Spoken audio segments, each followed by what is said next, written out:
Assalamualaikum warahmatullahi wabarakatuh. Hai, perkenalkan nama saya Alfia. Saya dari Lokal B3 Manajemen dengan NPM 2240401061. Jadi di video kali ini saya akan membahas materi tentang mengeksplorasi teks akademik dalam genre makro. Jadi video kali ini saya buat untuk memenuhi tugas PTS dari MKWU Bahasa Indonesia. Nah, jadi pertama-tama itu yang harus kita ketahui adalah pengertian dari teks akademik maupun genre makro itu sendiri. Nah, pengertian dari teks akademik menurut Abidin dan Yusuf Dix pada tahun 2017, teks akademik atau karya tulis ilmiah merupakan tulisan yang membahas ilmu pengetahuan yang disusun secara sistematis dengan menggunakan bahasa yang benar. Adapun contoh dari teks akademik ini antara lain yang pertama ada buku, ulasan buku, proposal penelitian, laporan penelitian, dan artikel ilmiah.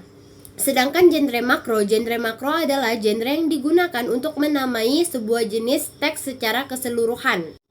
Setelah kita mengetahui pengertian dari teks akademik dan genre makro, kita juga harus mengetahui ciri-ciri dari teks akademik.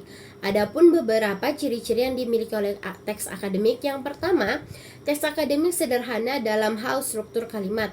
Artinya, kesederhanaan teks akademik dapat terlihat dari struktur kalimat sederhana melalui penggunaan kalimat simpleks. Dalam teks akademik biasanya itu menggunakan dua jenis kalimat. Yang pertama adalah kalimat simpleks dan yang kedua adalah kalimat kompleks. Kalimat simpleks adalah kalimat yang hanya mengandung satu aksi atau satu peristiwa saja. Contohnya adalah Nisa suka makan pizza. Sedangkan kalimat kompleks adalah kalimat yang mengandung lebih dari satu aksi atau satu peristiwa dan dapat dinyatakan dengan hubungan paraktaktik.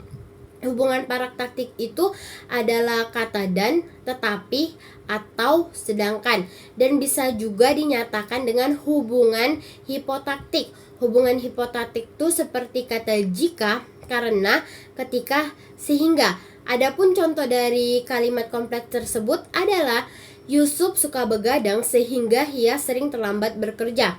Ciri yang kedua adalah teks akademik padat informasi. Artinya, kepadatan informasi pada teks akademik dapat dijelaskan melalui dua sisi. Yang pertama, informasi pada teks akademik dapat dipadatkan melalui kalimat simpleks.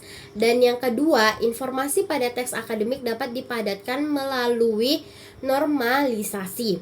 Ciri yang ketiga adalah teks akademik padat akan kata-kata leksikal. Artinya, teks akademik lebih banyak mengandung kata-kata leksikal atau kata isi seperti nomina, verba predikator, objektiva, dan adverbiah tertentu daripada kata struktural seperti konjungsi, kata sandang, preposisi, dan sebagainya.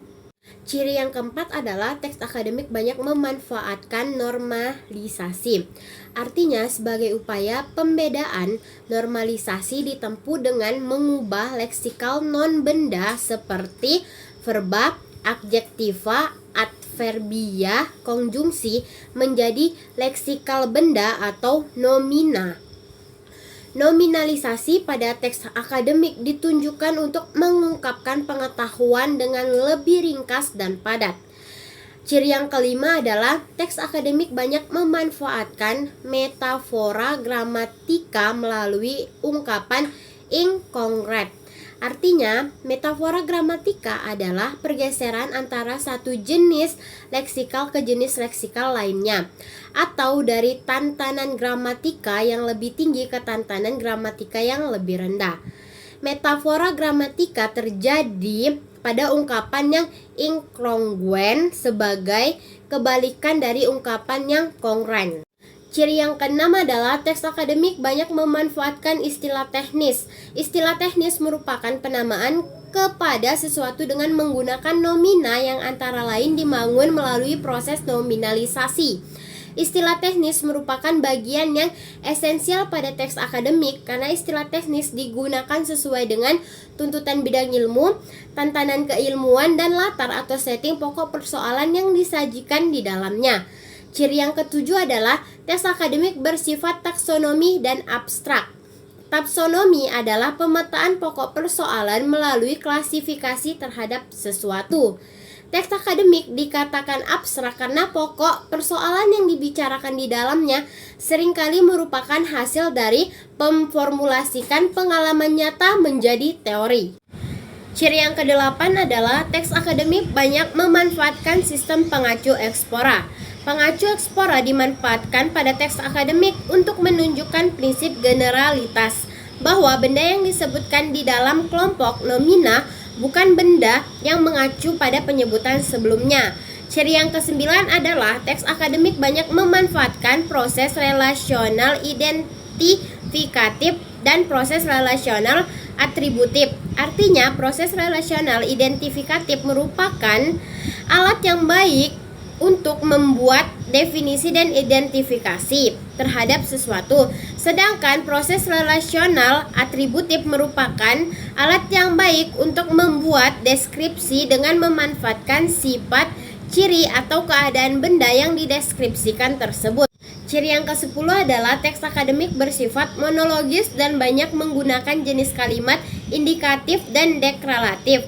Sifat monologis pada teks akademik mengandung arti bahwa teks tersebut memberikan informasi kepada pembaca dalam satu arah. Untuk memenuhi sifat monologis tersebut, teks akademik menggunakan kalimat indikatif dan deklaratif yang berfungsi sebagai proposisi dan memberikan. Ciri yang ke-11 adalah teks akademik memanfaatkan bentuk pasif untuk menekankan pokok persoalan bukan perilaku sehingga menjadi objektif. Penggunaan bentuk pasif pada teks akademik dimaksudkan untuk menghilangkan perilaku manusia sehingga unsur kalimat yang berperan sebagai subjek dijadikan pokok persoalan yang dibicarakan di dalam teks tersebut. Ciri yang ke-12 adalah teks akademik seharusnya tidak mengandung kalimat minor. Artinya, keberadaan kalimat minor pada teks akademik akan menyebabkan tidak dapatnya diidentifikasi unsur-unsur leksikal gramatika secara idealisional dan interpersonal, tetapi juga menyebabkan terhentinya arus informasi secara tekstual. Ciri ke-13 adalah teks akademik seharusnya tidak mengandung kalimat tak gramatikal. Artinya, teks akademik yang mengandung kalimat tak gramatikal, baik itu yang berkurang maupun yang berlebihan unsur tertentu, adalah teks yang menunjukkan ciri bahasa tak baku. Oleh karena itu, derajat keilmian teks tersebut akan berkurang. Ciri yang ke-14 atau yang terakhir adalah teks akademik mengambil genre faktual. Artinya, teks akademik tersebut dikatakan faktual karena teks tersebut ditulis berdasarkan pada kenyataan empiris, bukan pada rekaan atau khayal. Selanjutnya, kita juga harus memahami tentang penyajian teks akademik dalam berbagai genre makro. Genre makro yang dimaksud ini adalah ulasan buku. Ulasan buku juga sering disebut dengan timbangan buku, adalah tulisan yang berisi tentang kritikan terhadap buku yang dimaksud.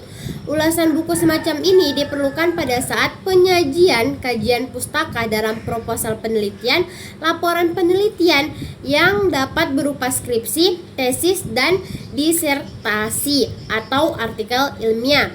Ulasan buku memiliki struktur teks yaitu identifikasi, orientasi, tafsiran isi, evaluasi, dan yang terakhir adalah rangkuman evaluasi. Genre makro yang kedua adalah proposal. Proposal merupakan tulisan yang berisi rancangan penelitian atau rancangan kegiatan. Proposal dapat berupa penelitian atau proposal kegiatan.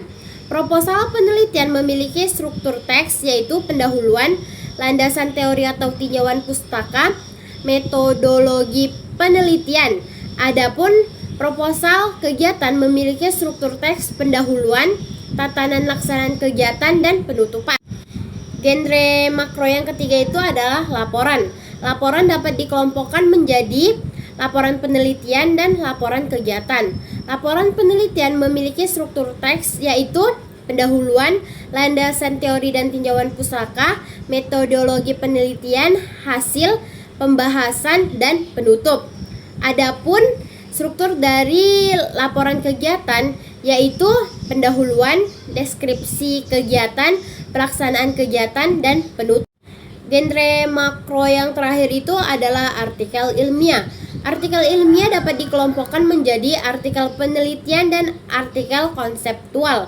Pada dasarnya, artikel penelitian adalah laporan penelitian yang disusun dalam bentuk artikel dan memiliki struktur teks yaitu abstrak, pendahuluan, tinjauan pustaka, metodologi penelitian, hasil pembahasan, dan yang terakhir adalah kesimpulan.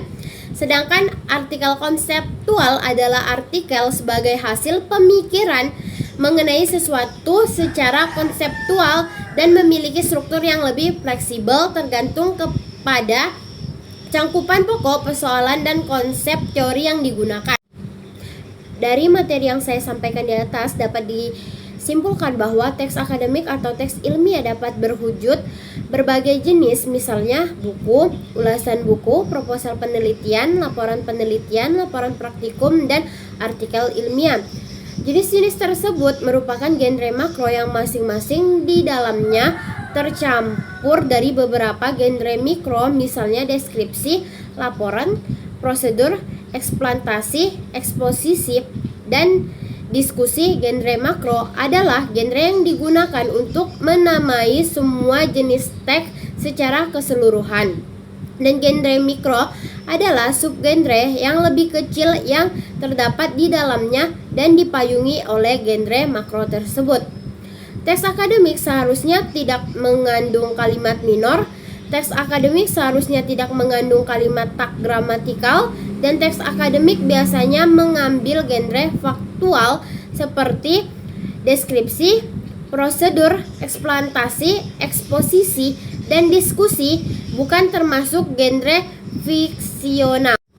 Mungkin itu saja materi yang dapat saya sampaikan. Kurang dan lebihnya mohon maaf. Wassalamualaikum warahmatullahi wabarakatuh.